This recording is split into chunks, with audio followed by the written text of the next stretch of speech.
स्वामी राधा राधा स्वामी दयाल की दया, राधा स्वामी सहाय, राधा। सबसे पहले तो आप सबको राखी की मंगल कामनाएं, बहुत बहुत आशीर्वाद। हर साल की भांति राखी का सत्संग पहले तो एक आध दिन आगे पीछे कर लेते थे, पता नहीं इस बार क्यों मैंने कह दिया महा उसी दिन कर देना। जो भी मालिक की रज़ा होती है उसमें हमारी चतुराई काम नहीं करती, जो होना होता है वही होता है। लेकिन अच्छा हुआ आज राखी नहीं होती तो संगत शायद इसमें आनी मुश्किल हो जाती। इसलिए कई बार मैं जानबूझ के भी ऐसा करता हूँ कि छुट्टी के दिन सत्संग नहीं रखता, क्यों उस दिन भीड़ ज़्यादा हो जाती है। लेकिन कई बार फिर ये जान के दुख होता है, सरकारी कर्मचारी हैं, अध्यापक हैं, विद्यार्थी हैं, वो नहीं पहुंच पाते तो शिकायत करते हैं जी इस बार आपने छुट्टी के दिन सत्संग नहीं किया। सत्संग तो आप टीवी पर भी सुनते होगे, यूट्यूब पे भी देख लेते होगे, लेकिन लाइव देखने में जो मज़ा आता है, और वो मज़ा क्या आता, अकेला सत्संग तो सुनते नहीं, नए नए चेहरे, पुराने मित्र, पुराने सत्संगी, उनसे मिलना, उनसे बातें करना, हालचाल जानना, उसमें ज़्यादा खुशी मिलती है। सत्संग तो सुनने के लिए आपको मिल जाएगा, लेकिन इकट्ठे बैठ के इस प्रकार से या उनसे अपनी दिल की बात करना कहना, ये तो मैं नहीं कहूँगा कि आप सत्संग की, ध्यान की, अभ्यास की बात करते होगे, लेकिन कैसे भी करो कि उन बातों को जान के आपको कुछ ना कुछ मिलता है, विचारों के आदान प्रदान से। अपने दिल का कोई दर्द भी कह देता है, कोई अपनी खुशी भी जाहिर करता है, ये एक बहुत बड़ी अच्छी बात है। मैंने इसीलिए सत्संग के अलावा आश्रम में जो टाइम रखा है सत्संगियों के लिए, उनके लिए इसीलिए उनको एक एक को समय देता हूँ कि उनकी अगर कोई बात है, किसी बात के लिए आशीर्वाद लेना है, किसी बात के लिए कोई सलाह मशवरा करना है, या कोई दिल का दर्द जो आदमी अपने प्यारे घर परिवार, रिश्तेदार, नातेदार, मित्रों से नहीं कह सकता, वो मेरे से मिल के अगर कह देता है तो उनका दिल का बोझ हल्का हो जाता है। ये एक बहुत बड़ी बात है। इंसान को कुछ दो ना, लेकिन उससे अच्छी मीठी उसकी दिल की बात सुन लो तो भी उसको बहुत कुछ सांत्वना मिलती है। इसीलिए जब किसी को कोई पीड़ा होती है, दुख दर्द तकलीफ़ होता है, तो हम जाके मिलते हैं, उससे हालचाल पूछते हैं, तो उससे शांति मिलती है। और कई बार कोई मजबूरी के कारण नहीं जा पाता तो आदमी शिकायत करता है, बोला कि मुझे जब ऐसा हुआ ना, वो आदमी नहीं आया पूछने के लिए, वो ठीक भी हो गया, वो उसका दर्द पीड़ा थी वो ख़त्म हो चुकी, लेकिन उसकी वो बात फिर भी उसने याद रख ली। तो इसलिए ये मिलना जुलना, हालचाल पूछना बहुत बड़ी बात है। अब आते हैं राखी पर। ये आज कोई नया त्यौहार नहीं है। अपने देश में त्योहारों को जो महत्व दिया जाता है, किसी देश में ऐसा नहीं है। बड़े हर्ष उल्लास से हम सभी त्योहारों को बड़ी खुशी से मनाते हैं। आज के दिन भी इसको वैसे तो बहन भाई का त्यौहार मान लिया गया, लेकिन ये बहन भाई का त्यौहार तो नहीं था। लेकिन बदलते बदलते कुछ ऐसा हो गया कि हमने इसको बना ही दिया कि बहन और भाई के प्यार का त्यौहार है। बहनें जाती हैं पिता के घर में, भाई को राखी बांधती हैं, लेकिन ये राखी भी भाई के लिए नहीं थी, कोई भी किसी को भी बांध सकता है। चाचा को, ताया को, भाई को, मामा को, फूफा को, किसी मित्र को, किसी को भी, अड़ोसी पड़ोसी को ये राखी सूत्र बांध सकते हो। इसका अर्थ कुछ और था। आज नहीं, बहुत पुरानी परंपरा है, कम से कम 6000 साल पुरानी है ये। पुराने समय से जब देवताओं के और असुरों के युद्ध होते थे, तब से ये चालू हुई थी। और इस बार की राखी का तो एक विशेष महत्व भी है। मैंने सुना था कि ये संयोग 400 साल के बाद में ऐसा हुआ है कि 30 अगस्त को राखी का त्यौहार आया है, 400 साल के बाद। तो बहुत बड़ी बात है। आज का दिन तो बड़ा महत्वपूर्ण हो गया। ये दिन किसी किसी को नसीब होता है, 400 साल कौन जीता है। तो ये जो अब हम हाजिर हैं, हम सब नसीब वाले हैं, ऐसा दिन देखने को मिला और इतना बड़ा त्यौहार। अब विशेष रूप से तो जब हमारे त्यौहार ज़्यादातर परंपराओं पे बने हैं, दशहरा देखो, दिवाली देखो, होली देखो, राखी देखो, ये जितने भी त्यौहार हैं इनके पीछे बहुत बड़ी घटनाएं हुई हैं और वो यादगार घटना है जो अपने आप में हमें बहुत बड़ी शिक्षा भी देती हैं और उसके साथ साथ अच्छे संस्कार भी देते हैं। और उनको अगर सही रूप में हम मान लें और उन पर चलें तो हमें बहुत उनसे फ़ायदा भी मिलता है। तो राखी का त्यौहार, तो इस सबसे बड़ी बात तो यह है कि अलेक्जेंडर के बारे में आपने सब ने सुना होगा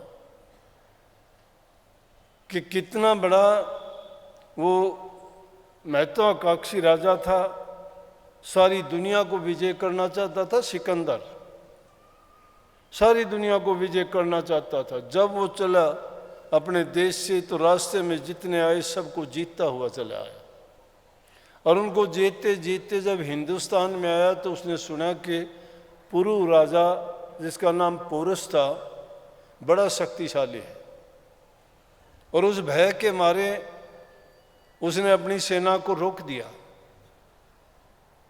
और उसको मुश्किल होगी कि वापस भी नहीं जा सकता, कि नहीं तो दुनिया में मेरी ये बेइज्जती होगी। सिकंदर इतना महान था और हिंदुस्तान में राजा पोरस से डर के वापस आ गया, आगे भी नहीं बढ़ सकता था। उसको डर भी लगता था कि तेरी हार हो जाएगी।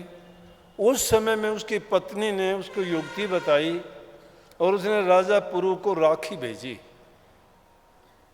ये हमारे ही लोगों ने उनको बताया कि इससे बचने का एक ही उपाय है, अगर आप राजा पोरस को अपना भाई बना लो तो इस आपदा से आप बच जाओगे। और वही हुआ कि उसने जो है राजा पुरु को राखी भेजी और उसने भाई बना, तो उस बात से टल के वहीं से सिकंदर वापिस हो गया। अब इतिहास में तो अनेकों बात ऐसी हैं, लेकिन ये बात भी उनमें एक मुख्य है कि जिसके कारण सिकंदर वापिस हुआ।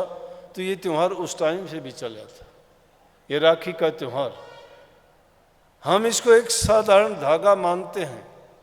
बंधन तो धागा नहीं होता, बंधन तो वचन का ही होता है। बंधन एक पर्ण होता है, एक नियम होता है, एक आस्था होता है, एक अटूट विश्वास होता है। उस धागे में ये सारी चीज़ें बंधी हुई होती हैं, लेकिन उसको कोई धागा मानता है, ये उसकी मूर्खता और गलती है। ये धागा बंधवा लेना, उसके बदले में 2-4 रुपये, 100, 200, 500 दे देना, कोई लत्ता कपड़ा भेंट दे देना, ये कोई उसके बदले में चीज़ नहीं दी गई। वो तो एक हमारा नियम है और कुदरत का भी नियम है कि जो इंसान अगर किसी को कुछ देता है तो उसको खाली ना जाने दो, तुम भी उसको बदले में कुछ ना कुछ दो।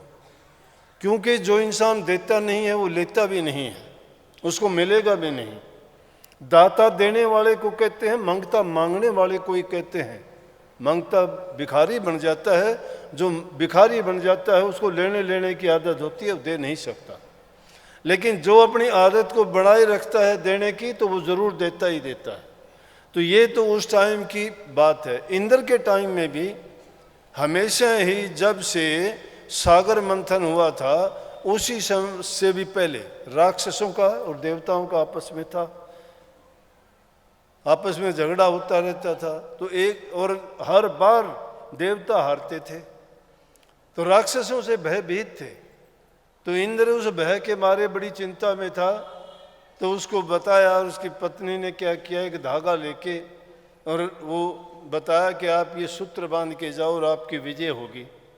जब उनको वो ये राखी का धागा बांधा तो उस देवताओं की उसमें जीत हुई। परंपरा हो गई उससे कि जो इसको धागा बांधेगा वो उसको बदले में उसकी रक्षा सुरक्षा की गारंटी लेगा, उसके बुरे वक्त में उसकी सहायता और मदद करेगा। और उससे भी प्रसिद्ध घटना है, जब महाभारत का युद्ध हुआ, श्री कृष्ण जी ने प्रण किया था कि मैं शिशुपाल के 100 कसूर माफ कर दूंगा। मैं ज़्यादा लंबी कहानी नहीं बताना चाहता, छोटे में कहना चाहता हूँ। कहने लगा कि मैं शिशुपाल के 100 कसूर, क्योंकि शिशुपाल गलतियों पे गलतियाँ करता था और कृष्ण जी ने कहा था कि इसकी गलतियाँ सहन करने लायक नहीं है। फिर भी उसने कह दिया था कि मैं इसके 100 कसूर माफ़ करूंगा, अगर 100 से ज़्यादा कसूर हो गए तो मैं बख्शूंगा नहीं। तो एक समय आया वो कहता था तू गवाला है, तू ये है, तू वह है, तू पागल है, तू ऐसा वैसा है, तू घटिया है, सुनता रहा।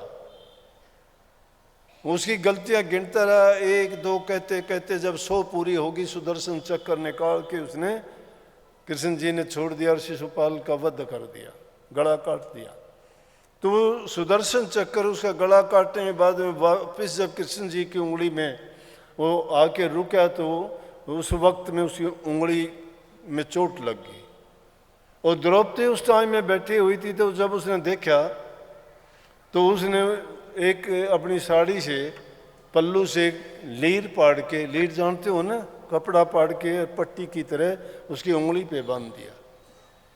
और वो उंगली पे बांधने का नतीजा क्या हुआ कि जब द्रौपदी को सभा में नंगा करने लगे तो उसके बदले में श्री कृष्ण जी ने उसके बदले में उसके चीर की साड़ी इतनी बढ़ा दी कि उस साड़ी का अंत ही नहीं आया, और दुशासन जैसा योद्धा पसीना पसीना होकर बेहोश होकर गिर पड़ा।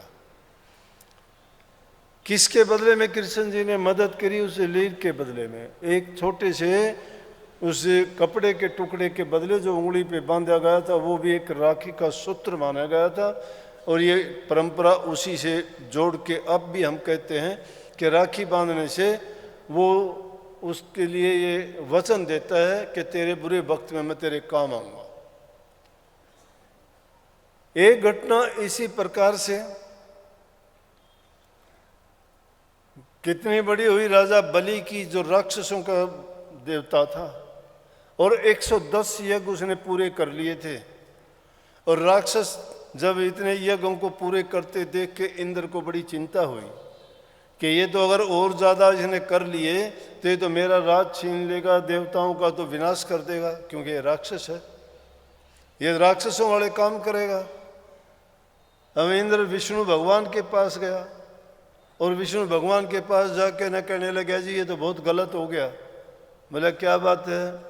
कि इसी तरह से राजा बलि ने तो 110 यज्ञ पूरे कर लिए और वो राक्षसों का राजा है, अगर उसने ज़्यादा कर लिए तो वो तो यहाँ देवताओं को निकाल बाहर करेगा, देवताओं का तो खात्मा ही हो जाएगा, राक्षस राज हो जाएगा पूरी दुनिया में।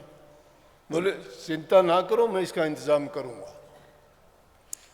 और विष्णु भगवान 52 भगवान का रूप धार के उसकी यज्ञशाला में प्रकट हुए। और उनका ये नियम था कि जब भी कोई ब्राह्मण आएगा यज्ञ के समय में तो मैं उसको दान जरूर दूंगा। अब यहाँ पे हमारे लिए और एक बात सोचने की हो जाती है, जब वो वहाँ पहुँचता है तो उसका गुरु जो था, राजा बलि का गुरु, कहने लगा, वो जब यज्ञ के लिए जाने लगे और उसी टाइम में विष्णु भगवान प्रकट हो गए छोटे रूप में। 52 भगवान इसीलिए कहते हैं, बहुत छोटे रूप में जब प्रकट हुए और कहने लगे जी आप यज्ञशाला में चले हो। बोले कि तुम कौन हो? बोला मैं ब्राह्मण हूँ, पहले मुझे दान दो। उसने सोचा इसको क्या दान लोगे? बोला जी क्या दान देना था, आप वचन भरो पहले। बोला वचन ही है, बोलो तू जो कहेगा। तो उसका गुरु कहने लगा कि राजा बलि गलत करते हो, ये कोई ब्राह्मण नहीं है, कोई छद्म रूप धर के कोई ऐसी शक्ति आई है जो तुझे छड़ने के लिए आई है, बच जाओ। अब यहाँ चीज आती है, एक तो हम कहते हैं कि गुरु के वचन को मोड़ना नहीं चाहिए, लेकिन राजा बलि कहता है, अपने गुरु को ही कहता है कि मेरा धर्म यह है कि जब ब्राह्मण आया है इसमें खाली नहीं लौटाऊंगा। उस तरफ से गुरु का वचन टूटता है। गुरु की बात को छोड़ के राजा बलि ने उसको कहा कि मांगो, क्या मांगोगे? उसने कहा मांगना क्या था, मुझे 3 कदम जगह दे दो, हम यहाँ कोई कुटिया बना के रह लेंगे, हम भी यहाँ अपना गुजारा कर लेंगे। बोले ठीक है। बोला कि बोल दिया, वचन दे दिया कि तुम नाप लो 3 कदम। अब राजा बलि का जितना था 1 कदम में उसके पूरे राज्य को माप लिया। कई कह देते हैं ना कि पूरी पृथ्वी को माप लिया। पूरी पृथ्वी को वो कैसे दे देगा? राजा बलि का जितना वो राज था वो सारा का सारा माप लिया 1 कदम में। दूसरे में जितना हिस्से में समुद्र आता था वो माप लिया। बोला कि अब बताओ तीसरा कदम कहाँ रखो? राजा बलि ने दोनों हाथ जोड़े और नीचे झुक के कहा कि तीसरा कदम मेरे सिर के ऊपर रख। कोई जगह ही नहीं रही, तो तीसरा कदम जब रखा तो उसके सिर के ऊपर पैर रख के कहने लगे, जाओ तेरा पाताल लोक में राज करो, फिर यहाँ राज नहीं है तेरा। कहाँ इंद्र की राज की लालसा रखने वाला, उसके लिए यज्ञ करने वाला, इतने प्रयत्न किए तो ठीक कई संतों ने अपनी चेती होत नहीं, प्रभु चेती तत्काल, बलि चाहे हो आकाश को प्रभु पठायो पाताल। हमारी चेती नहीं होती, प्रभु की चेती होती है। इसका मतलब हमारे मन में जो हम चाहते हैं करना ऐसा नहीं होगा, जो मालिक चाहता है, परमात्मा चाहता है वो होगा। राजा बलि ने तो इंद्र का राज चाहा था, लेकिन जाना कहाँ पड़ गया उसको? पाताल लोक में जाना पड़ा। लेकिन ये बात सोच के इसका मतलब ये नहीं है कभी हम भाग्य के सहारे और कह दें कि जब उन राजाओं के साथ ऐसा हुआ तो हम भी क्यों प्रयत्न करें। नहीं, आदमी को अपना कर्तव्य पूरा अवश्य करना चाहिए। उस कर्तव्य में अगर कोई बाधा आती है वो अलग बात है, लेकिन मेहनत करने में, अपने काम में जब लगे रहोगे तो ये हो नहीं सकता कि उसका परिणाम आपको अच्छा ना मिले। मिलेगा, जरूर मिलेगा। राजा बलि भले वहाँ चला गया, अब मुश्किल हुई। विष्णु भगवान जब वहाँ गया, क्योंकि उसके सिर पे 1 कदम रख कर वहाँ कर दिया, बोला कि मैं बहुत खुश हुआ आपके इससे कि भाई आपने जो है मुझे ये तीनों दी के वरदान दो मुझे। बोला जी वरदान ये है कि मैं आपके दर्शन नित्य प्रति करता रहूं। अब नित्य प्रति करता रहे तो वहीं खड़ा रहेगा वो। अब पाताल लोक में राजा बलि और पाताल लोक में विष्णु भगवान है। अब उनकी पत्नी को चिंता हुई कि कहाँ गए। ढूंढते ढूंढते नारद जी से मिली। नारद जी बताओ आप तो 3 लोक में घूमते रहते हो। बोले पाताल में बैठा है। राजा बलि ने छड़ लिया। छड़ने को गया था राजा बलि को, लेकिन बलि ने भी उसको छड़ लिया। बोला क्या हुआ कि पाताल लोक में? बोला कि किस विध छूटे, कि छूटने का एक ही उपाय है, आप जाइए और जाके राजा बलि को भाई बना लो, उसको रक्षा सूत्र बांध दो और भाई बना के फिर उससे मांग लेना, क्योंकि भाई बहन को इनकार नहीं करेगा। जब गई और जाके वहाँ राजा बलि के हाथ में रक्षा सूत्र बांधा और रक्षा सूत्र बांधने के बाद में कहा कि मैं, बोला कि मांग क्या मांगती है? बोला कि इनको आज़ाद करो, इनके बिना तो सारा खराब हो गया। तो जब विष्णु भगवान वापस आए तो क्या हुआ कि बहन और भाई का रिश्ता हुआ ना, और उस बहन और भाई के रिश्ते के कारण जो है विष्णु भगवान को वापस लेके आए। उनकी बुरे वक्त में उन्होंने सहायता की। इससे बहन और भाई का रिश्ता और गाढ़ा हो गया और फिर इस त्यौहार को नाम दे दिया कि ये तो भाई और बहन का त्यौहार है। इस दिन बहनें जाएंगी अपने भाई को रक्षा सूत्र बांधेंगी, लेकिन इनमें से तो भाई का नाता कहीं भी नहीं था। इसी प्रकार से चित्तौड़ की रानी ने भी राजा हुमायूं को भेजा था। राजा हुमायूं को भेजा था। एक गुजरात के राजा ने जब चढ़ाई कर दी और वो उसका राजा नहीं था, तो वो उसने सोचा कि अब तो मेरी हार होगी, तो उसने हुमायूं को निमंत्रण भेजा, रक्षा सूत्र भेजा, तो हुमायूं ने उनकी रक्षा की। और वो उसका राजा की हिम्मत नहीं हुई कि उसके चित्तौड़ के ऊपर चढ़ाई कर दे। तो जब इस धागे में क्या है, ये बंधन है, और बंधन सिर्फ धागे से नहीं बनता है, वो बंधन मन से बंधता है, भावनाओं से बंधता है और विचारों से बंधता है। जो विचारों से बंध जाता है वो बंधन कभी टूटता नहीं है। यही एक हल्का सा धागा तो हम शादी के टाइम भी तो बांध के लड़की को लड़के को एक दूसरे के ऐसा बना देते हैं कि उनका नाता कभी टूटता ही नहीं है। अब तो युग बदलता जा रहा है, पुराने हमारे संस्कार टूटते जा रहे हैं, इस कारण लोगों के उन पे इतबार और विश्वास कम हो गए।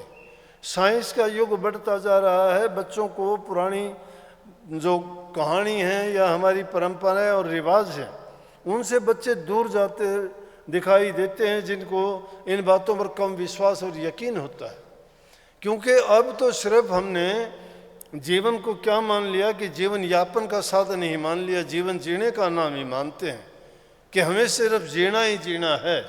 लेकिन वास्तविकता तो ये थी कि इंसान का चोला जीवन जीने के लिए नहीं, जीवन जीने के लिए तो 84 लाख होने के जीव जंतु पशु पक्षी सभी जीते भी हैं, गुजारा भी करते हैं, संतान भी पैदा करते हैं और जितनी उनकी सामर्थ्य है उस सामर्थ्य के अनुसार कोई घोंसला बना के, कोई ज़मीन में गुफा बना के, कोई और दूसरे तरीके से वो अपना जीवन बिताते हैं। इंसान अपनी जितनी इसकी बुद्धि चतुराई है, जितनी क्षमता है उसके अनुसार काम करता है। मनुष्य का चोला पाके जिसने गुरु की खोज नहीं की, सत्संग में जो नहीं गया और प्रभु की भक्ति जिसने नहीं की, उनसे नाम दीक्षा लेके कमाई नहीं की, तो जीवन व्यर्थ चला गया।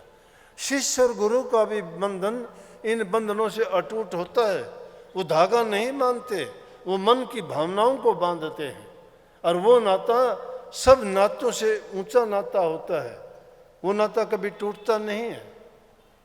वो ऐसा बंधन है, बंधन जितने भी होंगे आप देखोगे कि वो कुछ बंधन ऐसे हैं कि जो आदमी को गिराते भी हैं, कष्ट भी देते हैं। क्यों? घर परिवार से अगर बंधे जाते हैं, रिश्तेदार नातेदारों से बंधे जाते हैं, किसी बुरी भावनाओं आदतों से बंध जाते हैं और वो करते करते होता भी ऐसा है, उनके बंधन हमें बांध देते हैं। इसलिए बंधन मुक्त होने के लिए अब सबसे बड़ा बंधन हम पर क्या पड़ा है?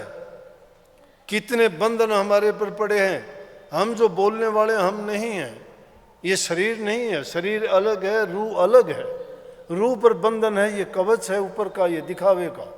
इसलिए स्वामी जी महाराज ने उन बंधनों का जिक्र करते हुए हमारे बंधन गिनाए हैं और कहते हैं, बंधे तुम गाढ़े बंधन आन, पहला बंधन पड़ा दे का, दूसर तिरिया जान, तीसर बंधन पुत्र विचारो, चौथा नाती मान, नाती के कई नाती होवे फिर कहो रहा कौन ठिकान, चोलड़ पचलड़ सतलड़ रसनी बांध लिया उन गए करतान, कैसे छूटन होए तुम्हारा गाढ़े खुटे गड़े निधान, मरे बिना तुम छूटो नहीं और जीते जी तुम सुनो न कान।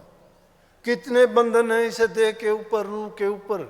पहला बंधन देह का पड़ा, दूसरा बंधन शादी होगी पत्नी का पड़ गया, तीसरा बंधन बच्चों का पड़ गया, चौथा बंधन रिश्तेदार नातेदारों का पड़ गया और वो ऐसे बंधन हो गए कि उन पर बट पे बट लग गया।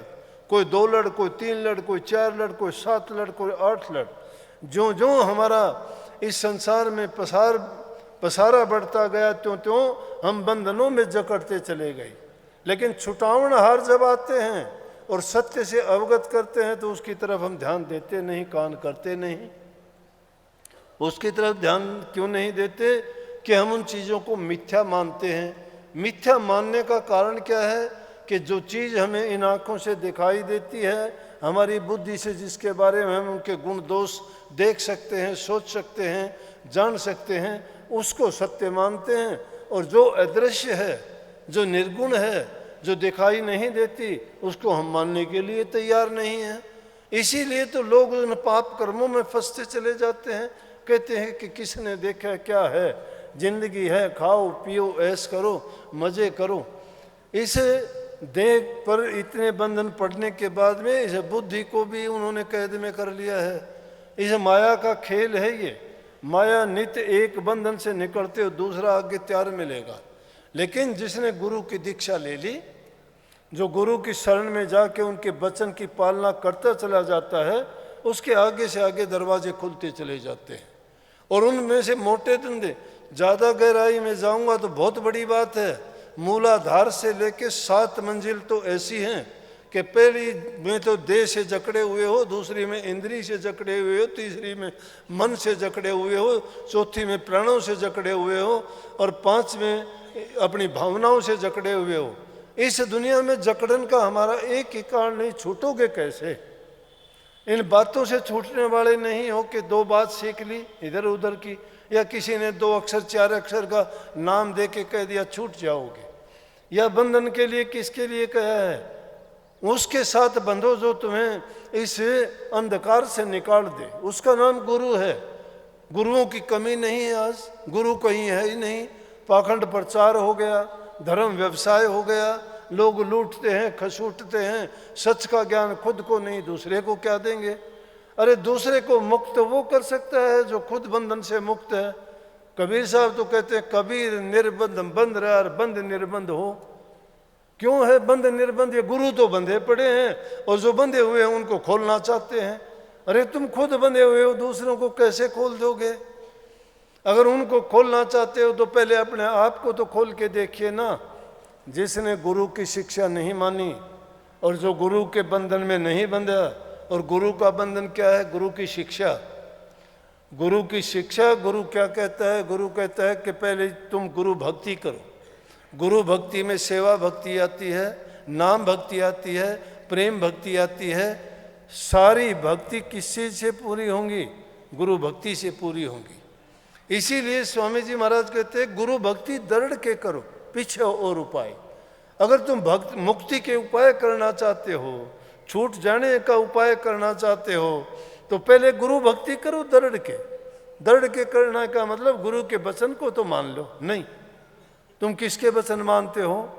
गुरु रात दिन पढ़ाता है, गुरु रात दिन सिखाता है, गुरु अच्छी सच्ची बातें बताता है, फिर भी तुम उन बातों को छोड़ के पाखंडी आदमी एक दिन में तुम्हारी अकल को भरमा देगा।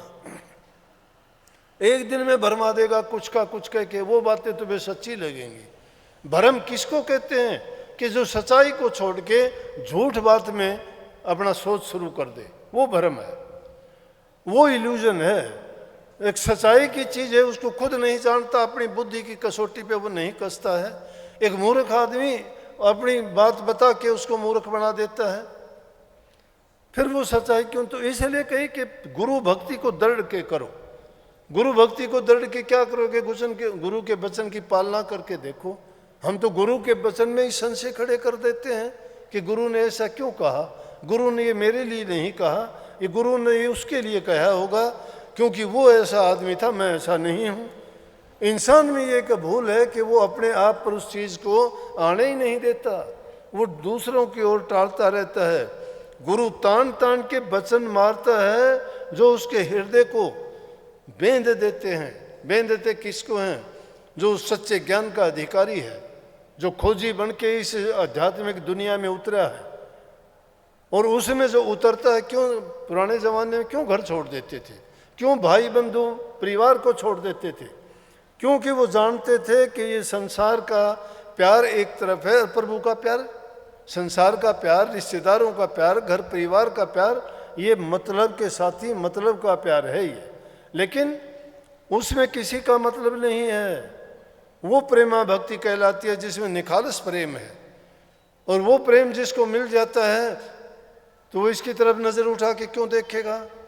उसको पता है ये रैन का सपना है, ये टूट जाना है, लेकिन वो सत्य है, वो कभी टूटता नहीं है, वो अटल है, वो कभी बिगड़ता नहीं है। ये तो बिगड़ते हैं, बनते हैं, आज टूटता है, कल को फिर बन जाएगा, कल को बन जाए फिर टूट जाएगा। जो बनते बिगड़ने वाली चीज़ें हैं उसमें सच्चाई तथ्य नहीं होती। इसलिए गुरु तुम्हें बार बार चेताते रहते हैं सत्संग के माध्यम से, वचनों के माध्यम से, और नेक कर्म की तुम्हें प्रेरणा दे के कि तुम ऐसा करोगे तो तुम्हारा कल्याण होगा, तुम्हारा हित होगा, तुम्हारा लाभ होगा। जीवन को सुखी तभी जी सकते हो आप, जीवन का सार मिलेगा तो। हम सिर्फ शरीर के सुख को मानते हैं, इंद्रियों के भोगों को सुख मानते हैं, मन की सोची हुई को सुख मानते हैं, लेकिन जो हमारा रूहानी सुख है उसको जानते नहीं हैं। और रूहानी सुख में रूह के लिए क्या करते हैं हम? आत्मा के लिए कुछ नहीं करते, शरीर के लिए करते हो। ये तो 5 तत्व का है, बिखर जाएगा। मन के लिए करते हो, शरीर है तो उसमें मन काम करता नहीं, मन कोई चीज ही नहीं है। विचार है तो ये तो मन में पैदा होंगे। जैसा शरीर के साथ बर्ताव करोगे, जैसा अन्न खाओगे, जैसे माहौल में रहोगे, जैसे व्यक्तियों की संगति करोगे, उसके अनुसार तुम्हारे विचार बदलते रहेंगे, जीवन बदलता रहेगा, तुम बदलते रहोगे, वो तो बदलता रहेगा। लेकिन रूह वो बेचारी इसके प्रभाव के कारण बेदम हो जाएगी, उसका कोई सहारा नहीं। उसको ताकत जब मिलती है जब उसको रूहानी ज्ञान मिले, और रूहानी ज्ञान उसको जगा देता है। हम संसार की तरफ से तो जागे रहते हैं, लेकिन प्रभु की तरफ से हम सोए हुए हैं। इसीलिए कबीर साहब ने कही है कि सोवत अडेनर गए 84 जागत ने जुग जीत्या। सोवत अडेनर गए 84, जो लोग सोए पड़े हैं वो 84 क्या है? 84 लाख योनियां हैं। 84 लाख योनियां कौन सी हैं? कि 4 खाने में, कोई अंडे से पैदा होने वाली, कोई झिल्ली से पैदा होने वाली, कोई पानी मिट्टी से, कोई पसीने से पैदा होने वाली, ये 4 खान है। और इस 4 खान में 84 लाख प्रकार के जीव हैं। इसीलिए कबीर साहब की जो वाणी थी, और इस वाणी में क्या कहा? अरे मनमूर्खा भाई गुरु बिन जागा कौन सी घाटी। वो घाटी कितनी? 84 लाख घाटियां हैं, एक नहीं। कहता है कि गुरु के बिना कौन सी घाटी उतरेगा तू, क्यों? तुझे ज्ञान ही नहीं, पता नहीं है। वो 84 लाख योनि, 9 लाख जल के जीव हैं, 10 लाख पखेरु जान, 11 कीट भरंग हैं, 27 20 बखान, 30 लाख पशु योनि है, 4 लाख नर होई, तुलसी इनमें राम भज धन है सोई। धन्य वो जीव माने गए हैं जो प्रभु की भक्ति करते हैं। नहीं तो इस 84 लाख योनि के हम मुसाफिर हैं, बार बार आते हैं जाते हैं, धक्के खाते हैं, इसके काल कष्ट के दुख सहते हैं, और फिर आते हैं और चले जाते हैं। तो आवागमन लगा हुआ है, जैसे कीड़ी का नाल है, खुशी होती है, बच्चे पैदा होते हैं। इसलिए जो बंधन मुक्त है उसकी सेवा करो, तुम्हें पल में छुटा लेगा। बंधे को बंधा मिले छूटे कौन उपाय। बंधे को बंधा मिलेगा, कौन उपाय से छूटेगा वो? सेवा कर निर्बंध की तो पल में ले छुटाई। उस निर्बंध की सेवा करो जो खुद निर्बंध हो चुका है, जिसने खुद साक्षात्कार कर लिया है, जिसने खुद उनका अनुभव किया है। उस सिर्फ अनुभव ही होगा। ये अनुभव की बात कोई आपको हमें कोई बताता है तो उस पर विश्वास करना बड़ा कठिन हो जाता है। लेकिन संतों ने कहा है कि इसी जीवन में करके देख सकते हो। अगर कोई कहे कि मरने के बाद तुम वहाँ जाओगे, वहाँ जाओ, कहीं नहीं जाना आना। जिसने इसी जीवन में करके नहीं पाया, नहीं देखा, नहीं उसने अनुभव किया, तो उसको कुछ नहीं मिलना, पता नहीं कहाँ जाएगा ये जीव धक्के खाता हुआ। इसलिए संतों ने स्पष्ट कही कि जीवत समझो, जीवत बुझो, जीवत मुक्ति निवासा, मुए मुक्ति बतावे गुरुआ झूठा दे विश्वासा। कि जो कहता है मरने के बाद तो मुक्त हो जाओगे, वो झूठा विश्वास देना है। जीते जी समझो उसको, जीते जी उसको जानो। और उसका तरीका एक ही है कि नाम का सुमन करो, सुबह शाम ध्यान करो और उस शब्द को सुनने का प्रयास करो। अब इसको जानने की हम बातों से जानना चाहते हैं, ग्रंथों में ढूंढना चाहते हैं। ग्रंथों में और पोथियों में थोड़ा मिलेगा। इनका तो सीधी सी बात यह है कि नाम जपो, मन बस करो, और यही बात है तंत्र। पढ़ पढ़ पोथी क्यों में लाखों ज्ञान ग्रंथ, उन ज्ञान ग्रंथों को पढ़ पढ़ के क्यों खामा मरते झकते खपते हो? उनमें नहीं है वो। पंडित तेरी पोथिया सिराने धर के सो, इसमें तो वो अक्षर नहीं, बाँच पहुँच जाए रो। उनमें वो अक्षर नहीं है, किताबों में नहीं है। ये किताब तो लिखी गई है किस चीज़ की? मन में उठने वाले संकल्प की। ये संकल्प विकल्प जो उठे, जैसे अनुभव किए, वो लिख दिए गए। लेकिन जो वास्तविकता है वो लिखी नहीं जा सकती। जो वास्तविकता है वो कही नहीं जा सकती। उसका अनुभव किया जाएगा, और वो अनुभव किससे होगा? गुरु भक्ति की दृढ़ करने से। और उपाय तो बाद में करोगे। ये जो उपाय बताए गए हैं कि भाई ध्यान कर लोगे, या सुमन कर लोगे, या तुम शब्द भी सुन लोगे, या प्रकाश देख लोगे, गलत बात है। मैं कहता हूँ गुरु भक्ति जिसने दृढ़ के नहीं की, उसका बाप भी नहीं कर सकता, सुमन भी नहीं कर सकता। गुरु से दरो घात जो रखता, गुरु को मानस रूप समझता, से सो जीव जानो अपघाती, उन संकाल करे उत्पाती। गुरु को मानस रूप जानोगे क्या, फिर कभी आपका नहीं है। गुरु भक्ति दृढ़ के कहाँ हुई। जो गुरु भक्ति को दृढ़ कर लेगा, कहता है और उपाय तो बाद में करना, गुरु भक्ति दृढ़ करने की जरूरत है। हम तो डरते हैं, दुनियादारों से डरते हैं, रिश्तेदारों से डरते हैं, घर वालों से डरते हैं। जो तुम्हारा नुकसान करते हो उनको प्यारा मानते हो, और जो तुम्हारे हित की बात कहता है उसको तुम दुश्मन समझते हो। तुम्हारे हित की बात कौन कहता है? तुम्हारे हित की बात तो वो होगा जो आदमी निर्लेप होगा, निष्पक्ष होगा। निर्लेप और निष्पक्ष गुरु से बढ़ के कोई हो नहीं सकता। अगर गुरु किसी के बारे में या किसी के प्रति द्वेष रखता है, भेदभाव करता है, ईर्ष्या रखता है, वो गुरु नहीं है। राजा, वैद्य, गुरु और न्यायाधीश, ये अगर पक्षपात करते हैं तो सही मायने में न्याय नहीं करते।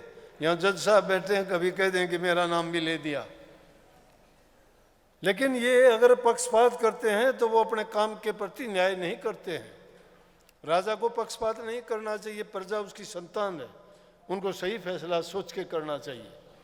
गुरु को भेदभाव नहीं करना चाहिए, फिर वो गुरु नहीं है, पक्षपाती है, वो निष्पक्ष नहीं है।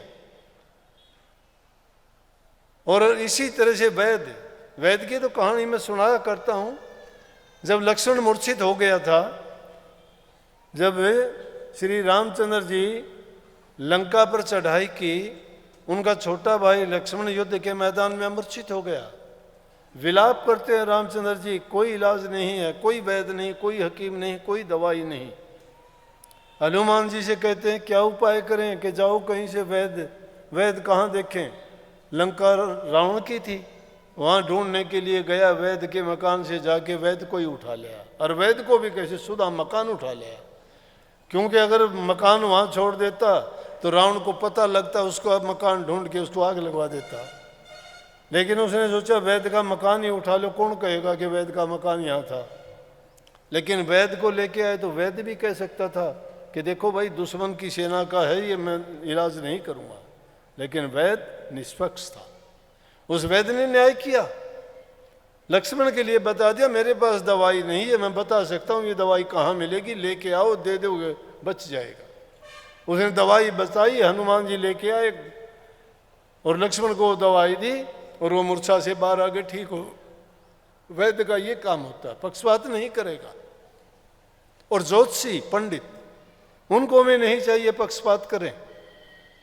महाभारत के युद्ध के समय में सहदेव ने भी ऐसा ही किया था। उससे भी जब पूछने के लिए गए तो उन्होंने सही मुहूर्त बताया। दुर्योधन उससे पूछने के लिए गया कि बताइए भाई, उन्हीं के साथ युद्ध है, लेकिन ज्योतिषी था सहदेव। बोला सहदेव ये बताओ कि युद्ध किस मुहूर्त में शुरू किया जाए कि जीत हो। बोला भाई इस मुहूर्त में शुरू करेगा तो जीत होगी, उन्हीं के साथ युद्ध करना है, वही उसको मुहूर्त बता रहा है। और जब युधिष्ठिर उनके पास जाके कहता है, बोला भाई सहदेव बता युद्ध का मुहूर्त कौन सा होना चाहिए। बोला मुहूर्त तो एक ही था, वो तो मैंने दुर्योधन को बता दिया। बोला तो एक बता सकता हूँ, जीत किसकी होगी और कैसे होगी। बोला वो बता। बोला आज तो नहीं बता सकता, कल को बताऊंगा। अगले दिन शाम के टाइम गया, जहाँ मुर्दे थे वहाँ एक उसका गुरु था, वो गिद्दड़ की योनि में आ गया था। वो और गिद्दड़ की घरवाली दोनों वहाँ आए तो गिद्दड़ की घरवाली बड़े नखरे कर रही थी, उन मुर्दों को खा नहीं रही थी। कहने लगी ये तो बासी हैं, पुराने हैं, इनमें तो मज़ा नहीं आता। वो गिद्दड़ कहने लगा ज़्यादा नखरे ना कर, अपना पेट भर ले, आज कल को युद्ध शुरू हो जाएगा यहाँ, और रोज़ाना बड़े बड़े योद्धा मरेंगे, खूब अपना पेट भर के खाना। उसी टाइम सहदेव बोल पड़ा गुरुजी अब आप पूछोगे वो गिद्दड़ की योनि में थे और सहदेव आदमी की योनि में। बोले तो पुराने ज़माने में जानवरों की भाषा इंसान समझते थे, अब भी समझते हैं बहुत से, जो उनके बीच रहते हैं उनकी भाषा जानते हैं, उनकी मुख भाषा होती है। लेकिन जब सतयुग था, अच्छे वक्त थे, धर्म पर सब कुछ टिका हुआ था, अधर्म और पाप इतना नहीं फैला था। अब तो झूठ, कपट, बेईमानी, ठगी, अब तो जिसका हित करो, जिसकी भलाई करो, जिसका अच्छा करो, वही तुम्हारा दुश्मन होगा। जिसका ज़्यादा अच्छा करोगे वो सबसे बड़ा दुश्मन बनेगा, कम करोगे वो थोड़ा कम रह जाएगा। लेकिन ये ज़रूर सोच लेना, इसीलिए महापुरुषों ने कही कि नेकी कर दरिया में डाल, कि नेकी करने के बाद में भूल जाना भाई कदे यूं सोच ले कि इसके बदले मेरा अच्छा होगा। अच्छा कोई नहीं करेगा, जिसका अच्छा करोगे वही दुश्मन बनेगा। तो उससे जब पूछने लगा, बोला गुरु जी, बोले हाँ भाई, बोला ये बताओ कि इस युद्ध में जीत किसकी होगी? बोला भाई जीत तो उसकी होगी जो पहले शंख बजाएगा। अगले दिन जाके युधिष्ठिर से कहने लगे, भैया कि युद्ध का मुहूर्त तो वही है, लेकिन जीत तो उसकी होगी जो पहले शंख बजा देगा। बोला ठीक है। तो कहते हैं महाभारत का युद्ध जब शुरू हुआ तो उसमें पांडवों ने पहले शंख बजाया, और इस कारण थोड़े होते हुए भी उनकी तो जीत हुई, उनकी हार हुई। लेकिन वो सब रचना थी, वो आगे आने वाली घटना थी, वो उनका ज्योतिष का अनुमान था। उन्होंने बता दिया कि ये ऐसा होने वाला है। इस प्रकृति में नया कुछ नहीं होता है, प्रकृति में नया कुछ नहीं होता है। एक जगह से चीज़ टूटती है, दूसरी जगह से बनती है। अपनी आंखों के आगे देख लो, देखते देखते क्या हुआ, जहाँ झील थे वहाँ आजकल झील नहीं रही, बड़ी बड़ी बिल्डिंगें खड़ी हैं। जहाँ पहाड़ थे आज वो पहाड़ खत्म हो चुके हैं, मिट्टी के टीले थे वो कहाँ के कहाँ गए, जल के स्रोत थे वो नहीं रहे।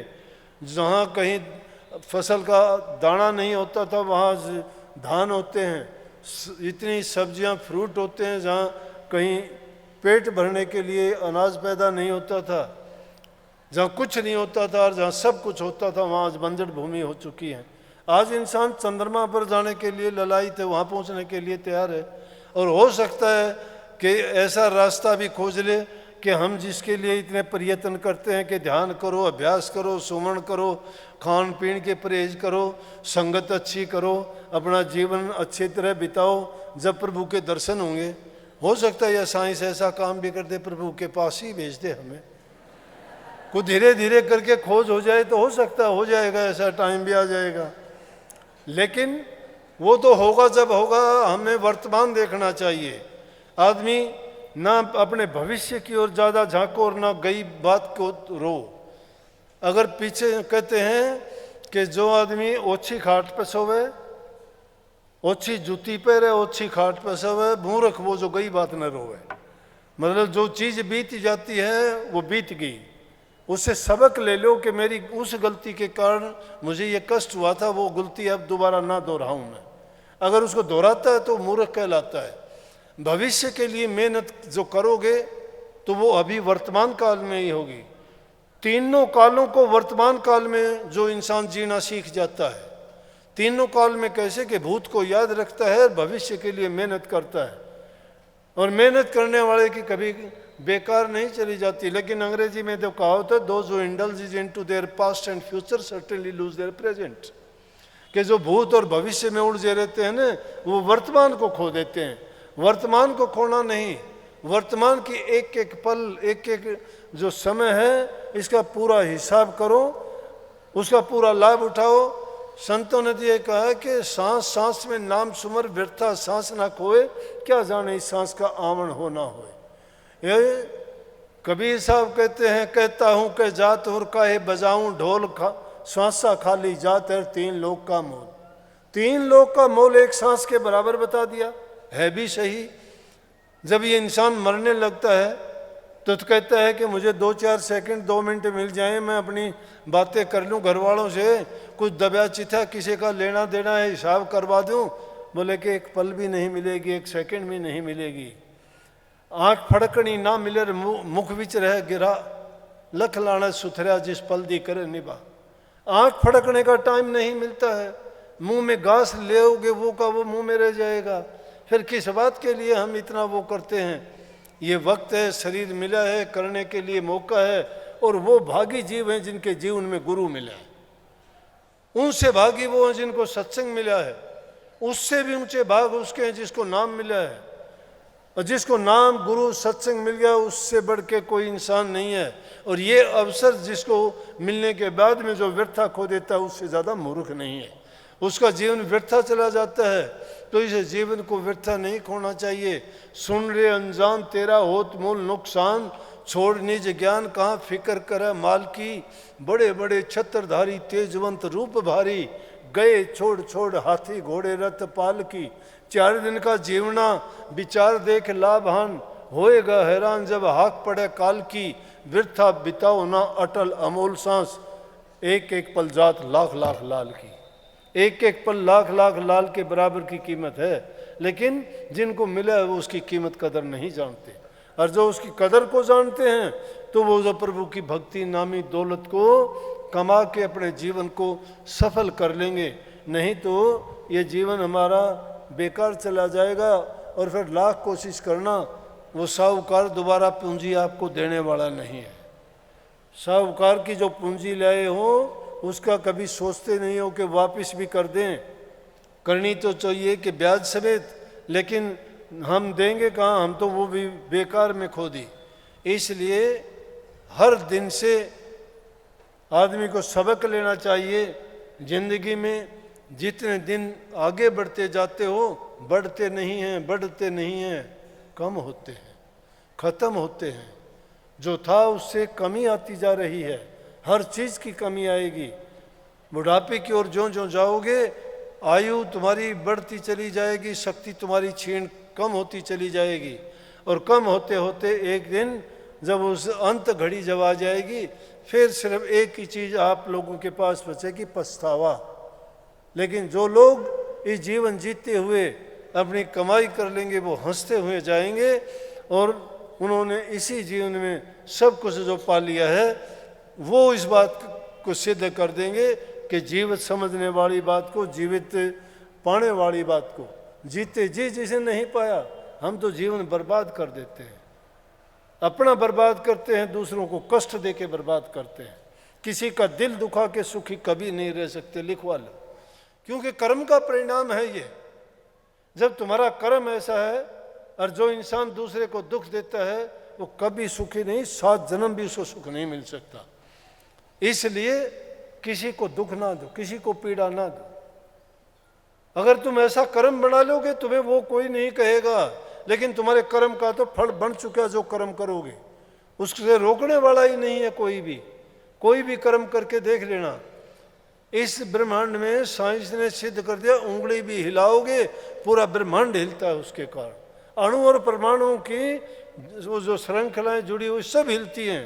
आखिर तक समुद्र के किनारे बैठ के कंकर उसमें फेंक देना, वो पानी के आखिरी किनारे तक वो लहर जाएगी तुम्हारी फेंकी हुई कंकर की भी। यहाँ की बोली हुई वाणी, अक्षर, आवाज़, हमारी जितनी भी चीज़ें हैं ये कहीं व्यर्था नहीं, ये आकाश में ही घूम रही है। जो भी चीज़ एक बार बन जाती है वो मिटती नहीं, उसका परिणाम बन जाता है। तो उस परिणाम को ऐसा बनाओ, अच्छा करोगे तो अच्छा परिणाम मिलेगा। लेकिन जो आदमी दुष्ट प्रकृति के हैं, पशु योनि से आते हैं, पशु योनि से, राक्षस योनि से आते हैं, उनको मांस कैसी देर शरीर तो है लेकिन कर्म उनके पशुओं वाले हैं, राक्षसों वाले हैं। तो ऐसे जो राक्षस जब मिल जाते हैं, खुद का तो जीवन उनका कुछ होता ही नहीं है, लेकिन वो दूसरे को भी बर्बाद करते हैं। तो ऐसे दुष्टों के लिए संतों ने यह कहा है कि ऐसे दुष्टों के तो दर्शन भी नहीं कराना। क्यों कहते हैं कि नेक इंसान के दर्शन करोगे तो भी तुम्हारा हित होगा, तुम्हारा अच्छा होगा, और उससे तुम्हें, अगर सुबह सुबह तुम्हें कोई नेक इंसान मिलता है, आप बड़े खुश होते हो कि आज तो अच्छे दर्शन हो गए, सारा दिन अच्छे काम होंगे। और जब किसी दुष्ट के होते हैं और सारे काम तुम्हारे उल्टे पुल्टे होते, कहते हो आज तो उस दुष्ट के दर्शन हुए थे, सब हमारा सारा बिगाड़ हो गया। इसलिए नेक काम करने वाले इंसान के तो दर्शन भी अच्छे हैं, और नेकी करने वाले इंसान का संग मिल जाए, उनके साथ समय बिताने का समय मिले, तो समझो कि जितनी पल उनके साथ बिताई गई है वो तुम्हारे लेखे में अच्छी लिखी गई है, उनका फल तुम्हें अच्छा मिलेगा। और जो नित्य प्रति सत्संगत में रहते हैं, प्रभु की भक्ति करते हैं, नाम का सुमरण अभ्यास करते हैं, कोई कठिन बात नहीं है। इसको मन को एकाग्रचित्त करना है तो कठिन, कहने में बड़ा आसान लगता है, क्योंकि मन को आदत हमने और ज़्यादा डाल रखी है, वो हमने डाली थी। हमने इस मन को पहले पूरी छूट दे दी, इसको निर्बंध कर दिया कि घूम कुछ भी कर, ये कहता रहा, हम करते रहे, इंद्रियों के भोगों में फंसाता रहा, फंसते रहे, बुराइयों में हमें ले जाता रहा, हम उन बुराइयों में जाते रहे। इसने जो चाहा वही हमने कर दिया, शरीर से चाहा शरीर से किया, मन से चाहा मन से कहा, विचारों से कहा विचारों से किया, और करते करते हम इस मन के अधीन हो गए। अब ये करता है, हम उसके पीछे चले जाते हैं, मन के साथ बंधे। इसलिए कही है कि प्रीत गुरु संग ना करी मन कहाँ लगा ली यारी। प्रीत गुरु से अगर करते इन चीज़ों से यारी नहीं लगाते तो हमारा कल्याण उद्धार हो जाता। तो इस मन को समझाने के लिए बड़ा समय लगेगा, ये 1-2 दिन में मानने वाला नहीं है, परंतु कही है कि तेरी बनत बन जाई, तू लागा रहिए मेरा भाई रे, तेरी बनत बन जाई रे। किसकी नहीं बनी? धन्य की बनी, प्रहलाद की बनी, रैदास की बनी, कबीर की बनी, मीरा की बनी, भेलने की बनी, तो हमारी क्यों नहीं बनेगी भाई? हम भी तो वैसे ही है ना। बनाने का जब प्रयास करोगे आपकी भी बनेगी, और गुरु को मुख्य रखोगे, मन को पीठ दिखा दोगे तो गुरुमुख बन जाओगे, मनमुखता से बच जाओगे। जो मन की कही करता है, मन के काम में रहता है, वो मनमुख होगा। जो गुरु की आज्ञा में, गुरु का वचन देखने में, सुनने में, करने में तुम्हें कठिन लगता हो, तुम्हें बुरा लगता हो, तुम्हें लगता हो तुम्हारी हानि होगी, आजमा के देख लेना, कभी तुम्हारा उसमें अहित नहीं होगा, वो तुम्हें लाभ देगा। और जब चेते तभी बलार मोह नींद सो जाग, संतों की संगत मिले ताके पूरे भाग। मोह नींद से जाग जाता है, उसके पूरे भाग होते हैं, और संतों की संगत मिल जाते हैं, वो बड़े भागी जीव होते हैं। तो भाई बहुत बहुत आप सबको आशीर्वाद इस शुभ दिन की। एक बार फिर से आपको आशीर्वाद, मालिक आप पर सब पर कृपा करे, आपको पवित्र बनाए, शुद्ध बनाए, भक्ति में आपका मन लगाए। दूसरा मैं कहता हूँ, आप अपने परिवार को सुधार लो, मैं थमने सुधार दूंगा। आप अपने परिवार को सुधारने की गारंटी लो, मैं दुनिया को सुधार दूंगा। तुम्हारे से तुम्हारा परिवार भी नहीं सुधरता, 4 आदमी होते हैं, 5 आदमी होते हैं, उनको तुम सुधारो, मैं थमने सब न सुधारूंगा। फिर बहुत बहुत आशीर्वाद। राधा